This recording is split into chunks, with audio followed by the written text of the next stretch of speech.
할렐루야.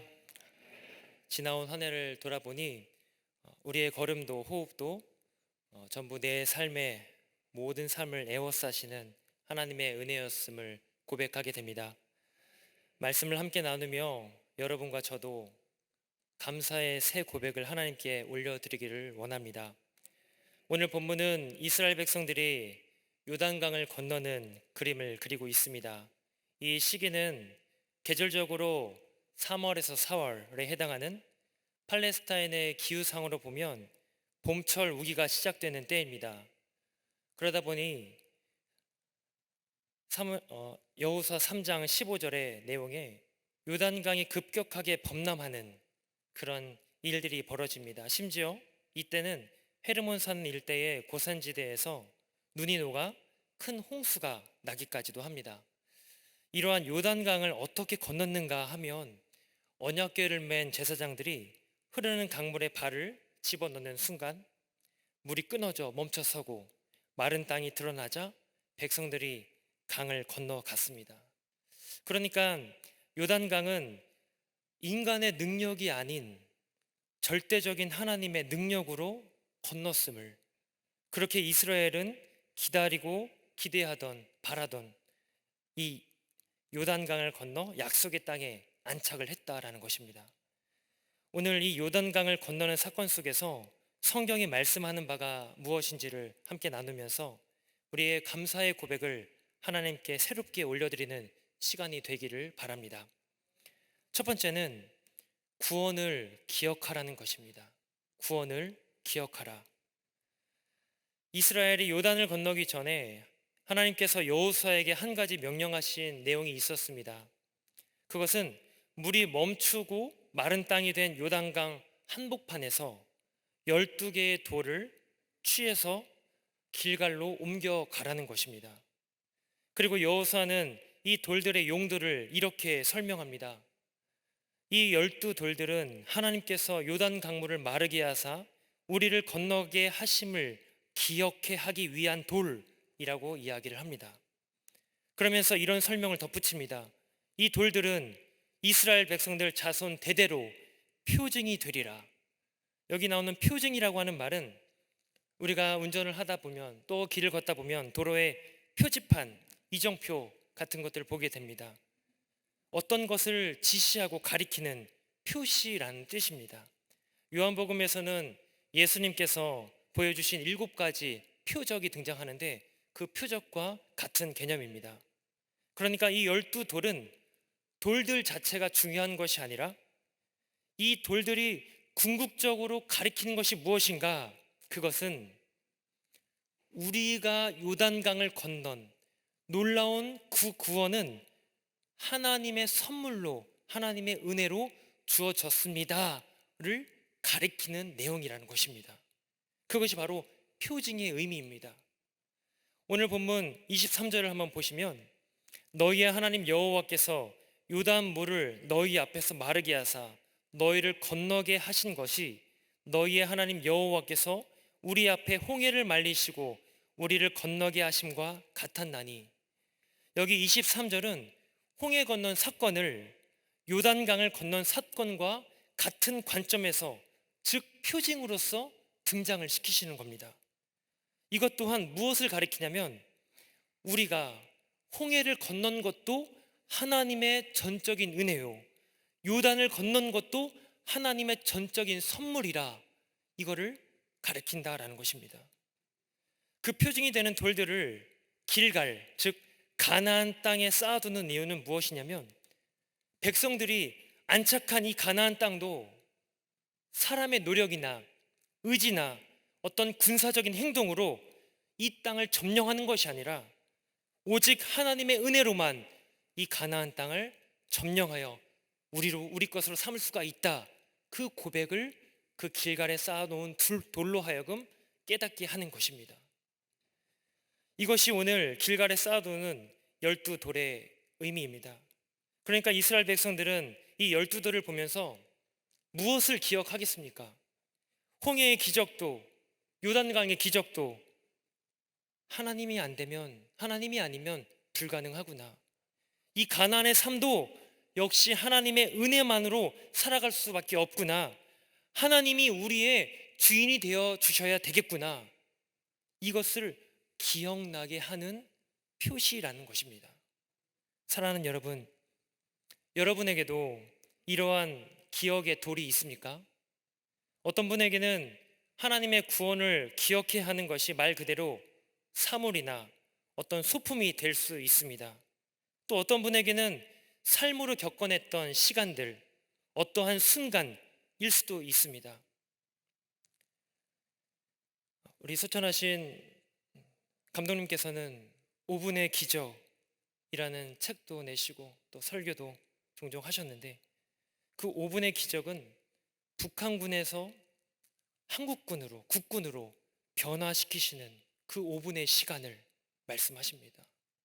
그 시간이야말로 인간으로서는 할 수 없는, 하나님이 감독님의 생애를 바꿔놓으신 시간이라고 감독님은 누누이 설교를 해 오셨습니다. 그러니까 감독님께는 그 5분의 시간이, 5분의 기적이 기억의 돌이 아니었을까 싶습니다. 또 어떤 분에게는 어느 날 기적처럼 다가온 태의 열매, 아무리 우리가 애쓰고 우리 부부가 노력해도 안 됐던 그 일들인데 어느 날 하나님의 은혜로 우리에게 선물과 같이 주어주신 태의 열매, 그것이 기억의 돌일 수도 있습니다.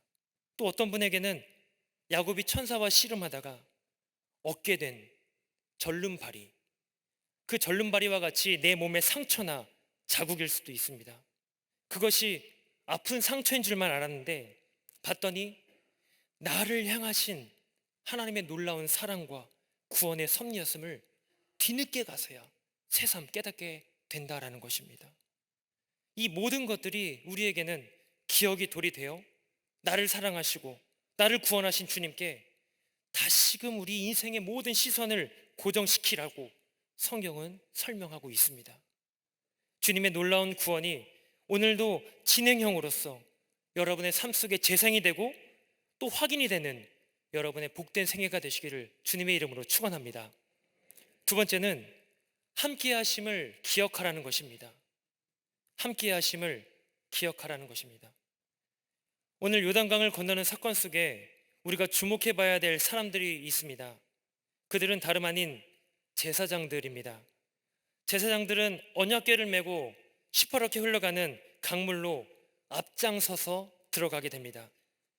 우리는 흔히 성경을 익히 알고 또 알아왔던 내용이기 때문에 제사장들이 언약궤를 메고 물에 들어갔구나 라고 이해하지만, 만약에 그 자리에 여러분과 제가 실제로 언약궤를 맨 제사장이었다고 한다면 어떤 기분이 드시겠습니까?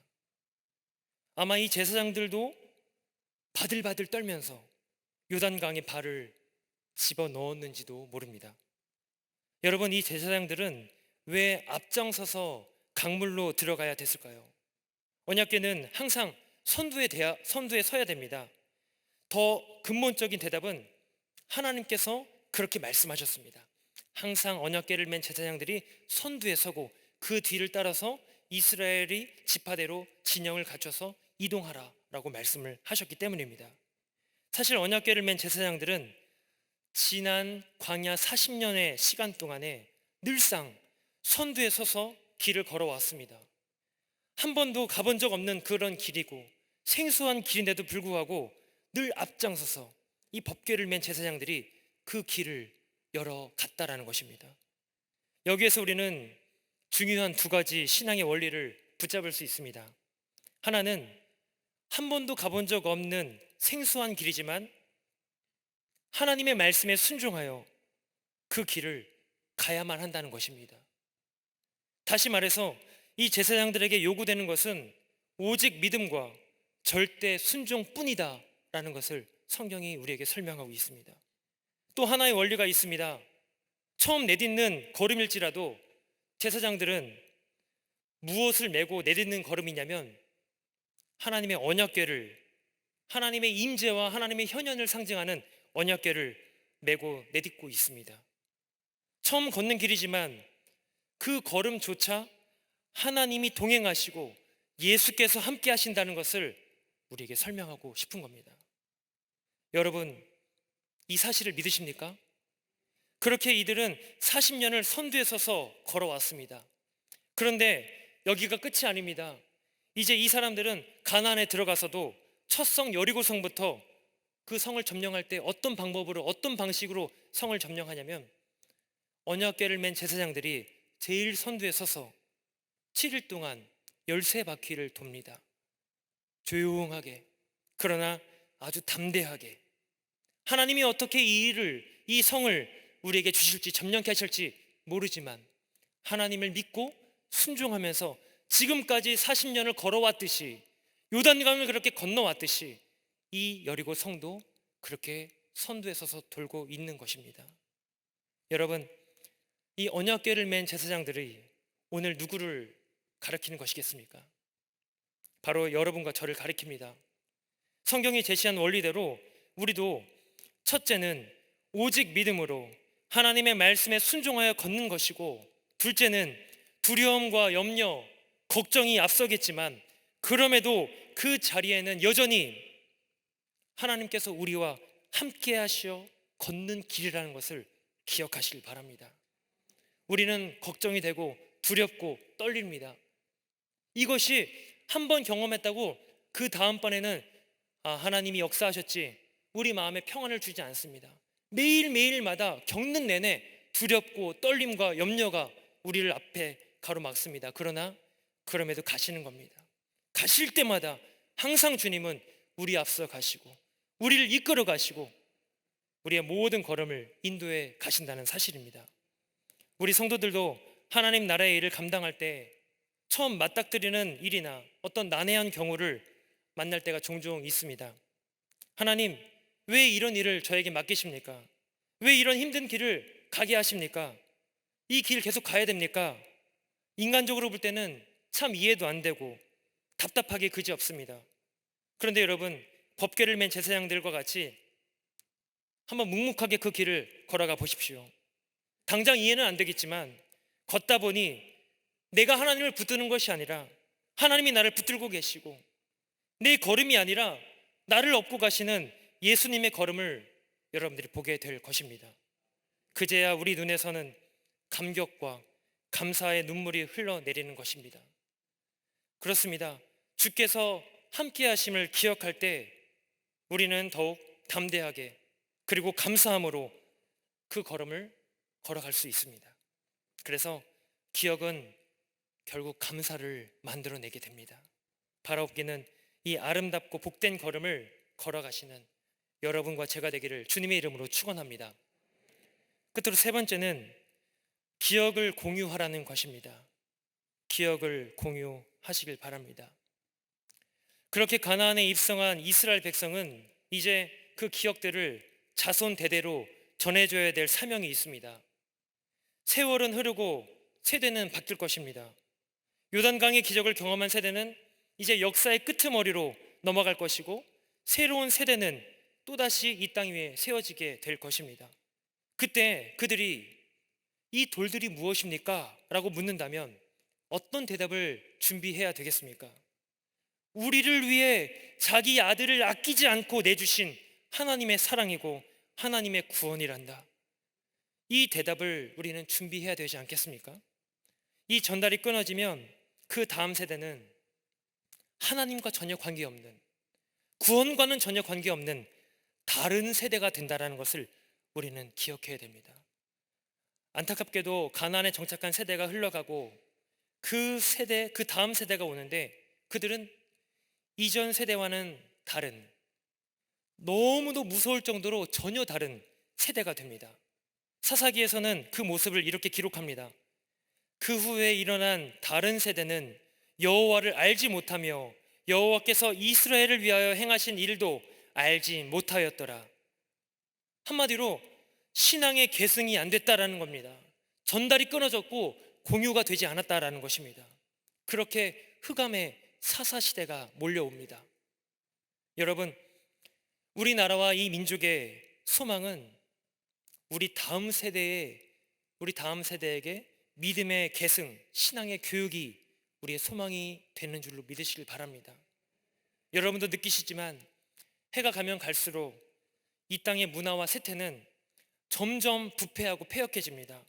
전에는 들어보지 못했던 사건이나 사고들이 매스컴을 타고 흘러나올 때마다 우리는 이런 탄식과 절규를 내뱉죠. 하나님, 이 나라, 이 민족 어떻게 합니까? 도대체 이 일들을 어떻게 해야 되겠습니까?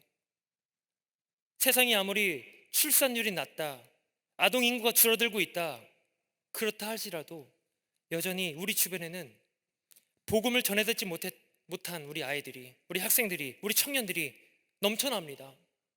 당장 우리 집안의 자녀들, 우리 손주들이 있습니다. 사랑하는 그 자녀들이 다른 세대가 아니라 다음 세대, 믿음의 다음 세대가 돼야 되지 않겠습니까? 그 역할이 바로 저와 여러분에게 있다라는 사실입니다. 주일 예배의 안내를 서면서 교육관 건물을 둘러보게 됩니다. 그러면 각 교육부서마다 어린아이들, 학생들이 이렇게 예배를 드리고 있는데 얼마나 귀엽고 예쁜지 모릅니다. 또 부모님이 자녀들과 함께 대예배실로 들어오는 그림도 보게 됩니다. 근데 자녀들의 얼굴이 각양각색입니다. 어떤 자녀들은 당연한 듯이 기쁘게 총총 걸음으로 부모님이 뒤를 따라오는데, 어떤 자녀들은 마지못해 발걸음을 떼면서 졸린 눈을 비벼가면서 오는 자녀들도 있습니다. 또 어떤 자녀들은 인상이 조금 구겨졌어요. 왜 나를 깨워가지고 또 여기까지 데리고 왔는지, 아마도 이런 표정이 있는 우리 자녀들도 보게 됩니다. 근데 여러분, 이 모든 모습들이 얼마나 복되고 아름다운지 아십니까? 인상이 구겨져서 마지못해 들어오는 자녀들도 복된 것은 어떻게든지 간에 하나님께 예배하는 자리, 하나님의 말씀을 듣는 자리에 나왔기 때문입니다. 안 나온 것과는 차원이 다른 겁니다. 한편 이런 걱정이 들 수도 있습니다. 이 자녀들이 겨우 끌고 와긴 했는데 예배 시간에 조는 건 아닌지, 딴 생각하는 건 아닌지, 이런 생각도 염려도 하게 됩니다. 근데 여러분, 콩나물을 키워보셨죠? 콩나물 통에 물을 부으면 붓는 대로 그 물이 어떻게 됩니까? 즉시 빠져나옵니다. 그래서 붓고 또 붓고, 그러면 다시 빠져나오고 또 빠져나오고. 그런데 신기하게도 아침이 되면 콩나물이 자라 있습니다. 바로 그런 겁니다. 깨닫든지 못 깨닫든지, 듣든지 안 듣든지 계속 예배의 자리에, 말씀의 자리에 데리고 나와 앉는 것이 중요하다는 것입니다. 성령의 역사와 말씀의 능력은 양보나 타협이 없습니다. 무조건 이 자리에 앉는 만큼 어떻게든지 우리 자녀들을, 또 우리 여러분들을 하나님께서 역사하시고 붙드시고 그 말씀으로 그 인생을 인도하여 가신다는 것을 기억하시길 바랍니다. 그래서 우리는 이 자리에 와서 또 예배를 드리는 거고, 우리 자녀들과 함께 찬양하며 하나님께 영광을 올려드릴 때 그 모습 속에 우리 눈에는 보이진 않겠지만 잘하고 또 잘하고 잘하게 되어 있습니다. 어떻게든지 여러분들, 우리 자녀들을, 우리 손주들을 예배 자리에 데리고 나오시길 바랍니다. 왔다 갔다 하면서 안 듣는 것 같고 노는 것 같고 조는 것 같지만 그 심령 안에는 알게 모르게 성령의 역사 가운데 말씀이 들어가게 되어 있습니다. 사랑하는 여러분, 여러분이 소유한 구원의 기억을 다음 세대에게 반드시 전달하시길 바랍니다. 지금도 말씀과 성령으로 함께 하시는 하나님의 은혜를 우리 자녀들에게 반드시 여러분들이 공유하셔서 그렇게 신앙이 계승이 되고 그들이 그리스도를 경험하게 되고 하나님의 나라를 경험하게 되면서 앞으로 이 나라와 이 민족, 우리가 절규 속에, 통곡 속에 이 나라를 바라보지만 그들에게 희망을 두고 하나님의 구원의 역사를 다시금 그 세대 속에 펼쳐가시도록 우리는 간구하는 것입니다. 결국 이 땅의 문화와 세대를 쫓는 것이 아니라 하나님을 의지할 줄 알고 또 말씀에 순종할 줄 아는 다음 세대가 될 것입니다. 이를 위해 먼저 기도하고 행동하는 저와 여러분들이 되기를 주님의 이름으로 축원합니다. 기도하겠습니다.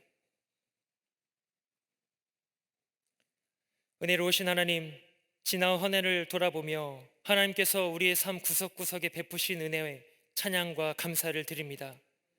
요단을 마르게 하사 약속의 땅으로 건너게 하신 하나님의 구원 역사를 기억하듯 오늘도 예수 그리스도 안에서 새로운 살 길을 열어주신 하나님의 은혜를 기억하는 저희들 되게 하여 주시옵소서.